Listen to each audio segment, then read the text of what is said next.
हज इस्लाम का एक महत्वपूर्ण स्तंभ और उपासना का एक व्यापक और सार्वभौमिक कार्य है जो हलाल आय से जीवन काल में एक बार करना अनिवार्य यानी फर्ज है।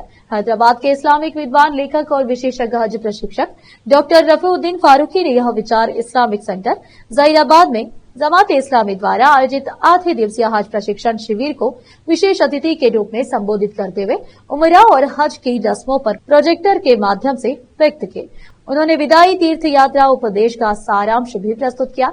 शिविर का उद्घाटन मोहम्मद रेहान द्वारा कुरान के पाठ एवं व्याख्या से किया गया। स्थानीय अमीर मोहम्मद नाजिमुद्दीन गौरी ने स्वागत भाषण दिया और सभी तीर्थ यात्रियों को बधाई दी तथा जहीराबाद के महान व्यक्तित्व स्वर्गीय सैयद शाह अजीजुद्दीन कादरी के दुखद निधन पर उनकी राष्ट्रीय शैक्षणिक एवं मानवीय सेवाओं, स्थानीय हज शिविर की भावना, हज यात्रियों के मार्गदर्शक, मानवीय संवेदना, सभी धर्मों के प्रति समान व्यवहार तथा विश्वविख्यात व्यक्तित्व को हृदय की गहराइयों से श्रद्धांजलि अर्पित की गई। शेख फरीद बदरुद्दीन फाउंडेशन ने भी इस अवसर पर बात की। कार्यक्रम का निर्देशन इलाके के सहायक अमीर मोहम्मद मोइनुद्दीन ने किया, जबकि संगारेड्डी जिले के सहायक नाजिम मोहम्मद कैसर गौरी ने आभार व्यक्त किया। हज और उमरा अनुष्ठान मार्गदर्शिका और पैगंबर हजरत मोहम्मद की संक्षिप्त जीवनी पुस्तिकाएं तीर्थ यात्रियों को वितरित की गई, जबकि शेख फरीद द्वारा पुरुषों और महिलाओं को उपहार के रूप में एहराम भेंट किए गए। इस अवसर पर हज कमेटी के पूर्व सदस्य मोहम्मद यूसुफ, खादिम मोहम्मद अब्दुल सत्तार सहित बड़ी संख्या में पुरुष व महिलाएं मौजूद थी। सभी प्रतिभागियों के लिए उचित दोपहर के भोजन की व्यवस्था की गई थी। इसकी व्यवस्था मोहम्मद मुस्तफा, सैयद अजहरुद्दीन अब्दुल मजीद, अब्दुल रऊफ, जुबैर अहमद, मोहम्मद इरशाद, रिजवान अहमद, सैयद अहमद अली, महराज मुकरम, मोहम्मद अम्मार और मोहम्मद इशाक और अन्य ने की। जहीराबाद से मोहम्मद नेमतुल्लाह की रिपोर्ट। देश विदेश और स्थानीय समाचारों के लिए चैनल को लाइक, शेयर और सब्सक्राइब जरूर करें। बिस्मिल्लाहिर्रहमानिर्रहीम।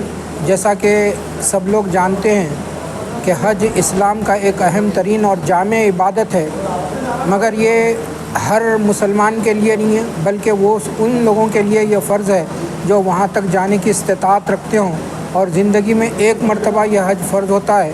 तो इस लिहाज से इसके मनासिक को समझकर वहाँ पर जाकर वो तमाम अहकाम और हिदायत के मुताबिक अगर हम हज करें तो वो हज मबरूर और हज मकबूल हो जाता है।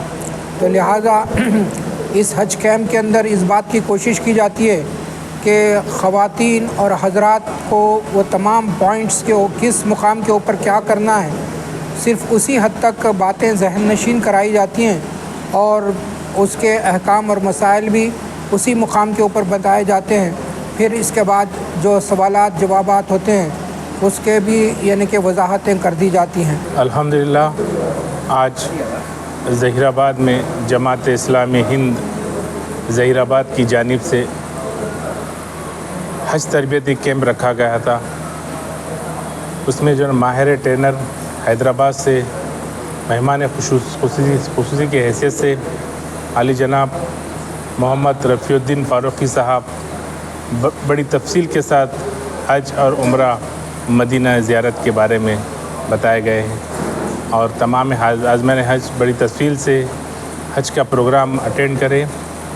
और मैं हाजिमिन हज से जो हाजी हज को जाने वाले हैं, मैं उनसे अदबन गुजारिश करता हूं कि हिंदुस्तान के लिए और तमाम आलम इस्लाम के लिए दुआ करने की अपील करता हूं। मैं इतना कहता हूं।